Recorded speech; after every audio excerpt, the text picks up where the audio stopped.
नमस्कार, खबर 1 मिनट देख रहे हैं आप और मैं आपके साथ रंजना रावत। चलिए देखते हैं देश प्रदेश की तमाम बड़ी खबरें।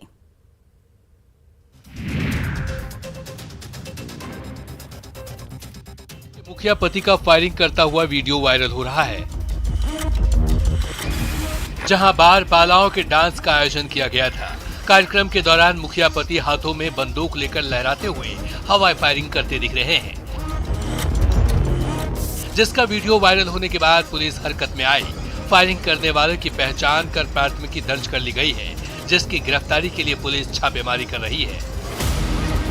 जो भी डांस कराया गया या फायरिंग की गई ये पूरी तरह से असंवैधानिक है। पंचायत के लिए आचार संहिता लगा हुआ है। हम लोगों ने इस पे केस किया है नौबतपुर में और कल ही रात से हम लोग रेड्स कर रहे हैं। हमें विश्वास है कि हम लोग जल्दी ही उनको गिरफ्तार करेंगे। बता दें कि पंचायत चुनाव को लेकर आचार संहिता लागू है। ऐसे में इस तरह के कार्यक्रम पर रोक है, लेकिन बावजूद वोटर्स को लुभाने के लिए इस तरह के कार्यक्रम किए जा रहे हैं।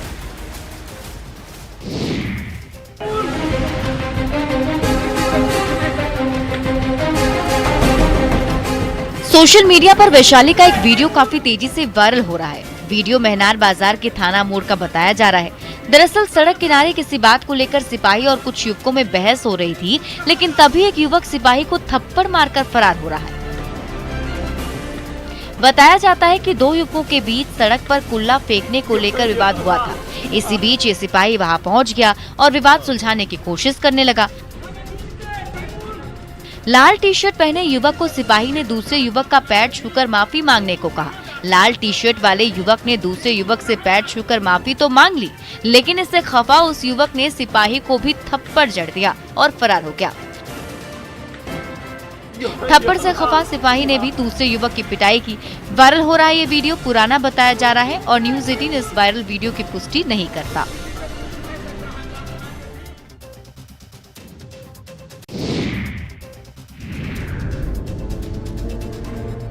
बेतिया में वायरल बुखार तेजी से बढ़ रहा है। जिले के सबसे बड़े अस्पताल जीएमसीएच में बीमार बच्चों की तादाद बढ़ती जा रही है, लेकिन अस्पताल में फैली अव्यवस्था बच्चों पर भारी पड़ती दिख रही है। अस्पताल में बेड, डॉक्टर, दवा और दूसरे जरूरी सामानों की कमी है, लिहाजा मरीजों को बाहर सामान खरीदने पड़ रहे हैं। गवर्नमेंट मेडिकल कॉलेज अस्पताल के शिशु वार्ड का हाल डराने वाला है। कोरोना की तीसरी लहर की आशंका के बीच बिहार में वायरल बुखार का कहर टूटा है, लेकिन स्वास्थ्य विभाग की सख्ती के बावजूद भी व्यवस्था लचर है। अस्पतालों में शिशु वार्ड के ICU, Neeku ward, Piku ward और जनरल वार्ड पूरी तरह से फुल हो चुके हैं। बेड के अभाव में एक एक बेड पर 2-2 बच्चों का इलाज चल रहा है। ऐसे में इन्फेक्शन का खतरा भी बढ़ गया है। वहीं मौसमी बुखार जो पहले 2 से 3 दिनों में उतर जाता था, वो अब 5 से 6 दिनों में उतर रहा है। पैरासिटामोल जैसी बुखार की दवाई बहुत से बच्चों पर काम ही नहीं कर रही।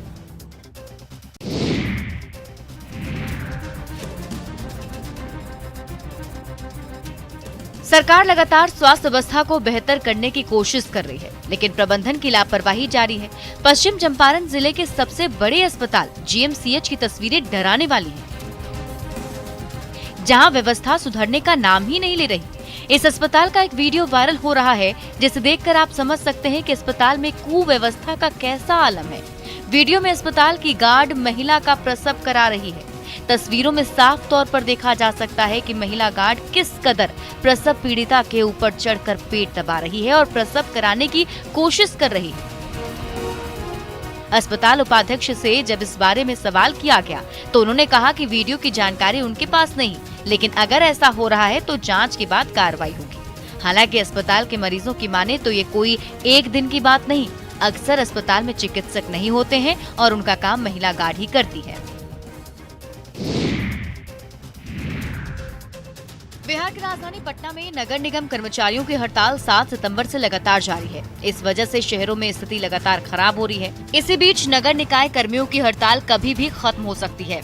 नगर विकास के प्रधान सचिव ने हड़ताली कर्मचारियों को अंतिम दौर की बैठक के लिए बुलाया है। शनिवार को हुई बैठक बेनतीजा रही थी। कई इलाकों में गंदगी का अंबार लगा है। आम से लेकर खास तक गंदगी से परेशान है। वहीं बारिश ने मुसीबत को और भी ज्यादा बढ़ा दिया है। वीवीआईपी क्षेत्रों में भी साफ सफाई व्यवस्था चरमराई हुई है। 12 सूत्री मांगों को लेकर निकाय कर्मी अड़े हैं और उनका कहना है कि जब तक मांगे नहीं मानी जाती तब तक वो काम पर नहीं लौटेंगे। पटना में नगर विकास विभाग की तरफ से आउटसोर्सिंग के जरिए कचरा का उठाव किया जा रहा है, लेकिन वो नाकाफी साबित हो रहा है। इधर विभाग हड़ताली सफाई कर्मचारियों पर कार्रवाई की तैयारी में है।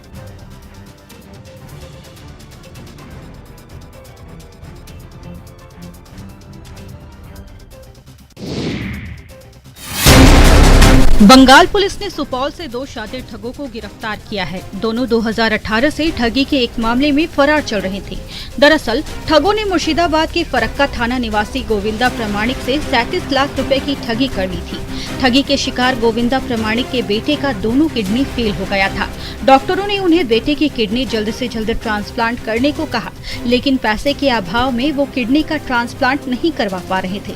ठगों ने बेटे की किडनी ट्रांसप्लांट कराने का झांसा देकर अलग अलग खातों में पैसा मंगाते रहे। बेटे के इलाज की उम्मीद में लाचार पिता ने सब कुछ बेचकर लगभग 55 खातों में कुल 37 लाख रुपए दे दिए। अब इसी बीच बेटे का इलाज भी बंद हो गया, जिसके बाद पीड़ित ने फरक्का थाना में मामला दर्ज करवाया। फरक्का थाना का एक केस है, 2018 साल का केस। तो केस के इन्वेस्टिगेशन के लिए आए, 2 आदमी को अरेस्ट किया। फिलहाल दोनों शातिर ठगों को सुपौल सदर पुलिस की मदद से गिरफ्तार कर लिया गया है, जिसे बंगाल पुलिस अपने साथ ले गई।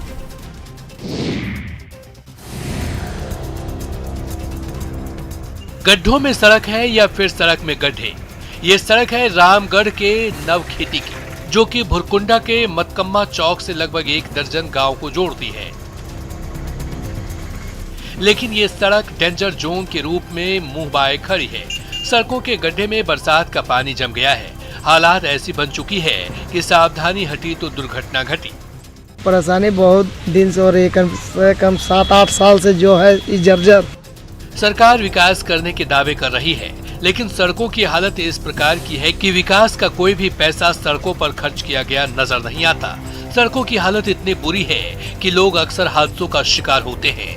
लोगों की मांग है कि गड्ढों को तुरंत भरे जाने चाहिए ताकि हादसे कम हो। फिलहाल 105 करोड़ के लागत से 25 किलोमीटर लंबी 2 लेन सड़क का निर्माण पीडब्ल्यूडी के माध्यम से कराया जाना है, जिसे लेकर सर्वे किया जा चुका है।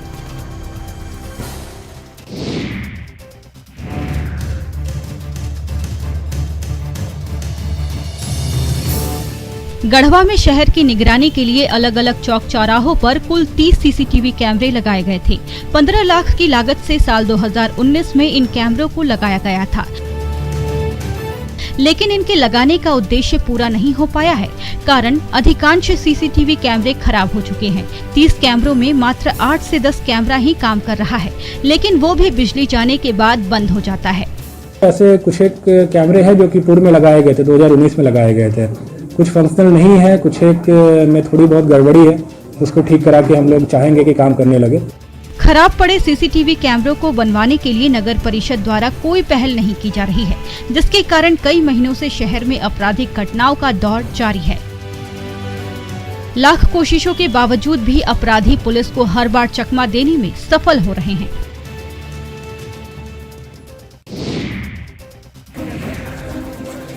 आजकल हर लोग कुछ अलग करना चाहते हैं, जिससे वो सुर्खियों में बने रहें।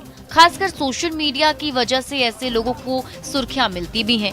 बिहार में पंचायत चुनाव है, ऐसे में दूसरों से अलग हटकर दिखने की जतन प्रत्याशी कर रहे हैं। चुनाव को लेकर प्रत्याशियों के नामांकन का दौर जारी है। हर प्रत्याशी नामांकन से ही कुछ अलग तरह से अपनी पहचान बनाने में जुटा है।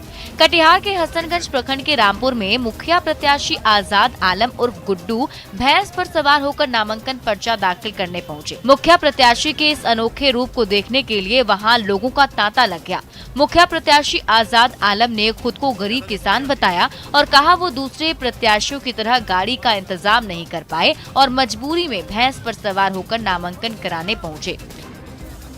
आजाद आलम का ये प्रयास कितना रंग लाता है ये तो चुनाव के बाद पता चलेगा, लेकिन फिलहाल लोगों का ध्यान खींचने में कामयाब जरूर हुए।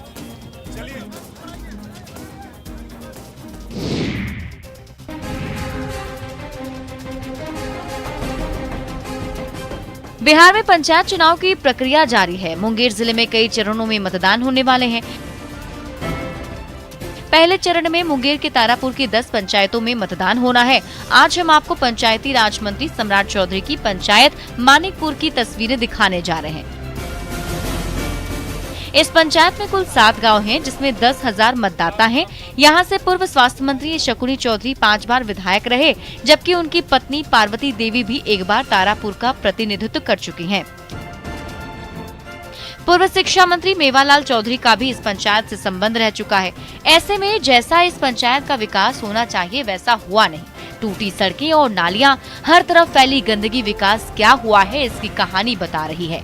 ग्रामीणों ने बताया कि वर्तमान मुखिया कमीशन खोरी में मस्त हैं। ग्रामीण वर्तमान मुखिया के काम से संतुष्ट नहीं है।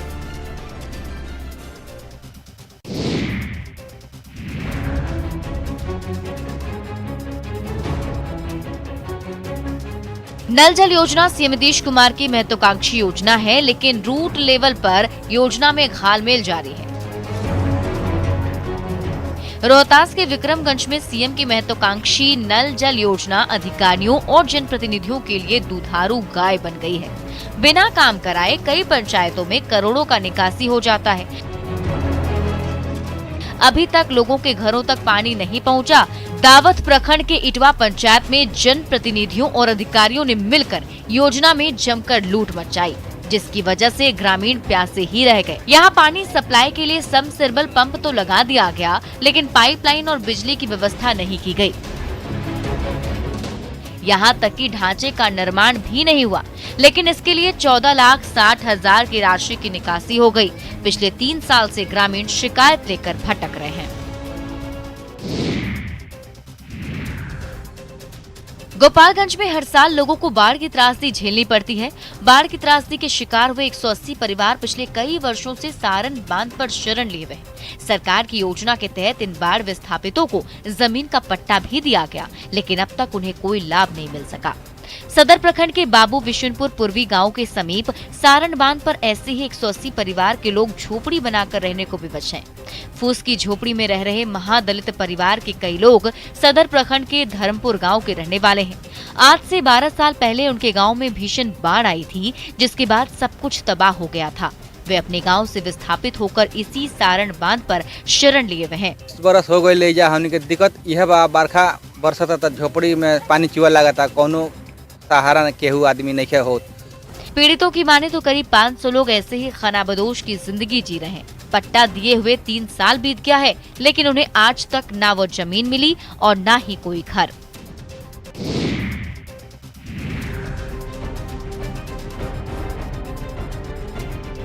सात नदियों से घिरे खगड़िया में एक ओर जहां कोसी और बागमती नदी खतरे के निशान से ऊपर बह रही है, वहीं दूसरी ओर गंगा और बूढ़ी गंडक नदी के जलस्तर में कमी आने के बाद लोग कुछ राहत का सांस ले रहे हैं।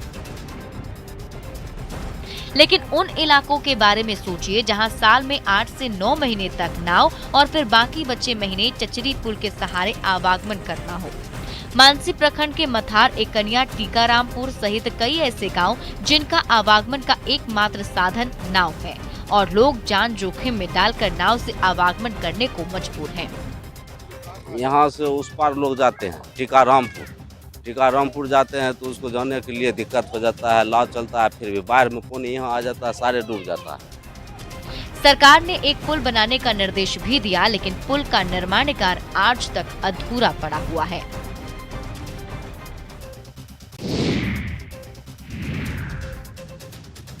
दानापुर में कोरोना काल के बाद पहली बार तीसरा अंडर 23 राज्य कुश्ती प्रतियोगिता का आयोजन किया गया।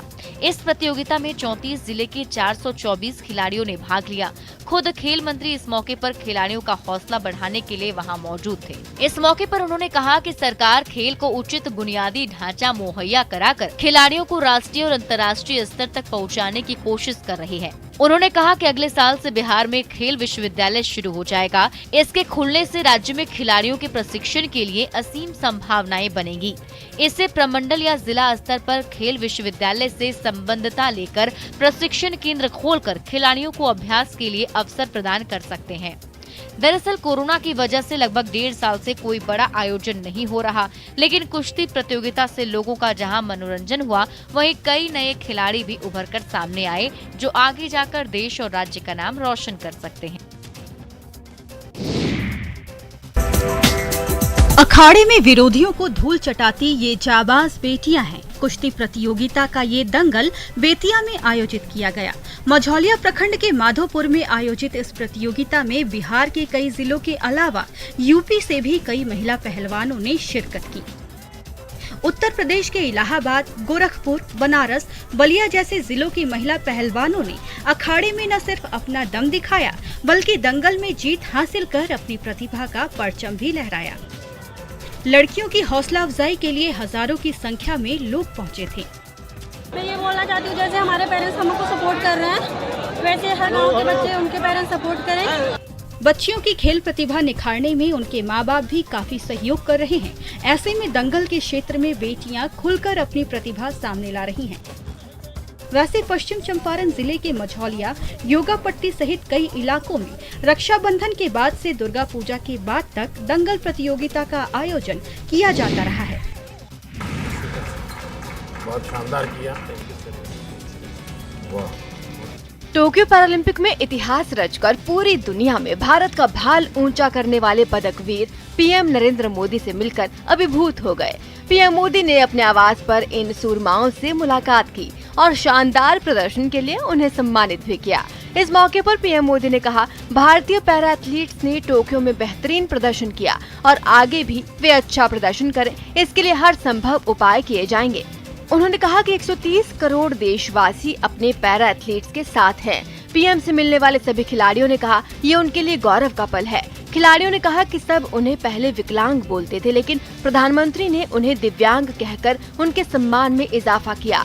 खिलाड़ियों ने कहा कि पैरालंपिक के दौरान दूसरे देशों के एथलीट हैरत में थे कि भारत के प्रधानमंत्री अपने एथलीटों से बात करते हैं और उनका हौसला बढ़ाते हैं। तो आपको बहुत बहुत धन्यवाद देना चाहेंगे हम पूरी टीम की तरफ से।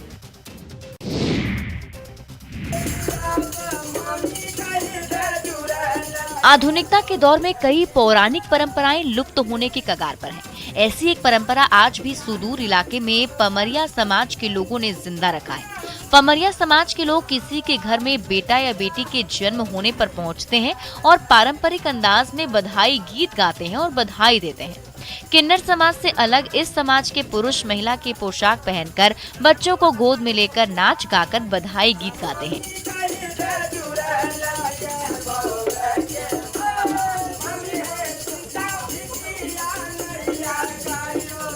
वो बच्चों की लंबी आयु और जिंदगी में सफल होने की दुआ करते हैं। बताया जाता है कि भगवान राम के जन्म के समय पमरिया समाज के लोग राजा दशरथ के दरबार में पहुंचे थे और उत्साह में बधाई के गीत गाए। लेकिन आज पमरिया समाज 2 वक्त की रोटी के लिए संघर्ष करता नजर आ रहा है।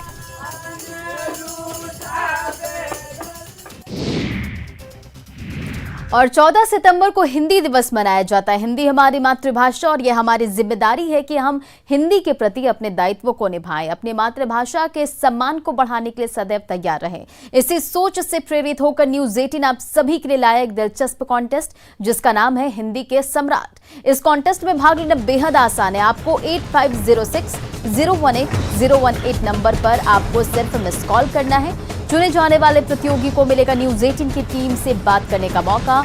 हम आपको कॉल करेंगे और पूछेंगे हिंदी से जुड़ा कोई भी सवाल। अगर आपने इसका सही जवाब दिया तो बन सकते हैं हिंदी के सम्राट।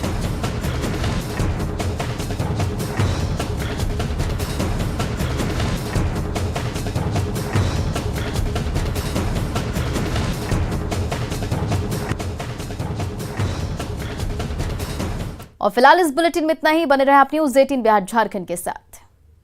किसी ने यह तस्वीर कैद कर ली और फिर सोशल मीडिया पर डाल दी। हालांकि आरोपी नर्स की पहचान नहीं हो सकी है।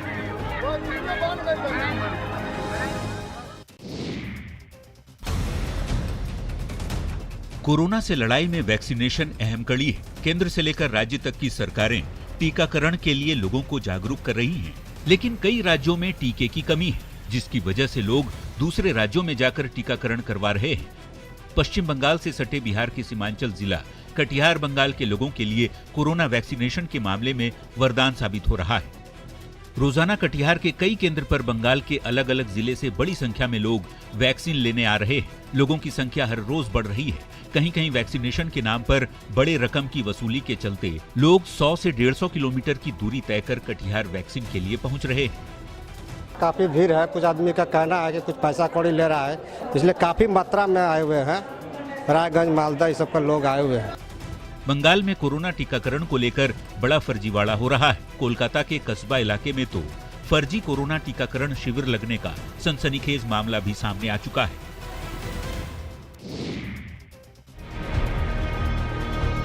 शिक्षा को लेकर क्या धर्म आड़े आती है? जवाब ना में होगा। लेकिन किशनगंज के लाइन उर्दू मध्य विद्यालय में ऐसा हुआ है। दरअसल स्कूल के प्रभारी प्रधानाचार्य अंजार अलीम को ड्यूटी में अनियमितता बरते जाने को लेकर जिला शिक्षा अधिकारी ने उन्हें निलंबित करते हुए शिक्षिका झरना बाला शाह को ज्वाइन करने का आदेश दिया।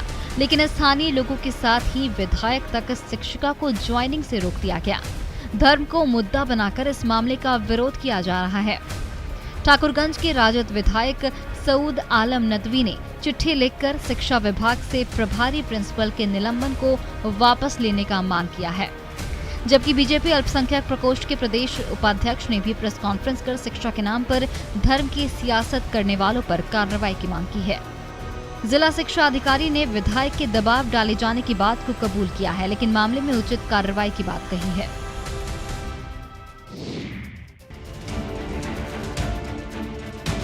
बारिश और बाढ़ ने इस बार लंबे समय तक लोगों को परेशान किया है। जिस वैशाली की धरती ने पूरी दुनिया को लोकतंत्र का पाठ पढ़ाया था, उससे जुड़ी अनमोल यादें आज बाढ़ के पानी में मिटने की कगार पर पहुंच गई हैं। ऐसे में इन धरोहरों की हिफाजत नहीं हुई तो आने वाली पीढ़ियों को शायद पता भी नहीं चलेगा। इन बौद्ध मंदिरों में कभी बुद्धम शरणम गच्छामि के बोल गूंजते थे।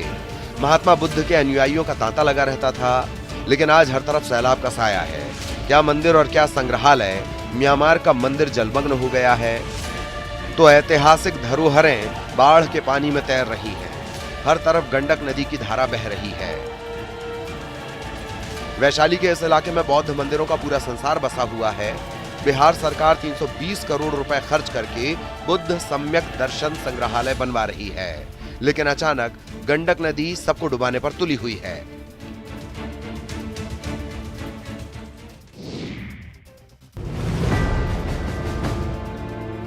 बगहा में न्यूज 18 की खबर का बड़ा असर हुआ है। न्यूज 18 पर खबर चलने के बाद प्रशासन ने रामनगर अंचल अधिकारी के नेतृत्व में आनन फानन में एक टीम का गठन किया है।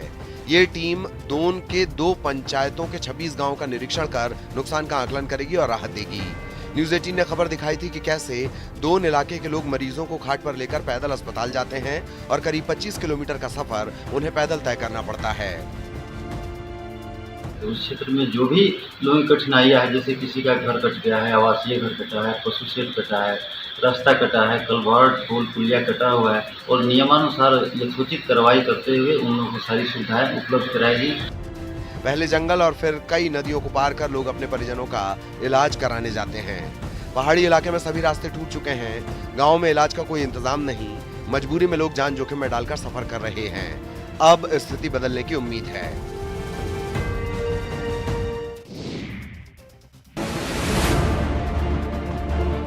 सिवान में पानी से परेशानी की कई कहानी है। जरा हालात को भी देख लीजिए, जिसकी वजह से इन जैसे कई लोग अपने अपने घरों में बंधक बन गए हैं। तस्वीरें सिवान की, जहां का पौष इलाका महादेवा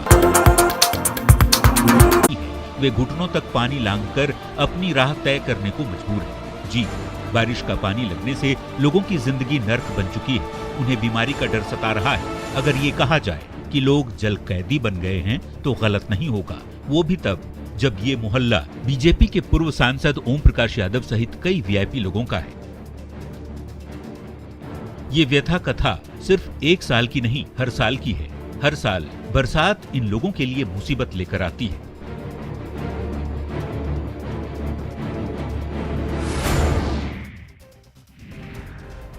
गोपालगंज में गंडक के जलस्तर में कमी जरूर आ रही है, लेकिन बाढ़ पीड़ितों की परेशानी अभी कम नहीं हुई है। 4 दिन पहले गंडक बराज से 4 लाख क्यूसेक पानी छोड़ा गया था। ये पानी अब धीरे धीरे कम होने लगा है। हालांकि गोपालगंज में गंडक के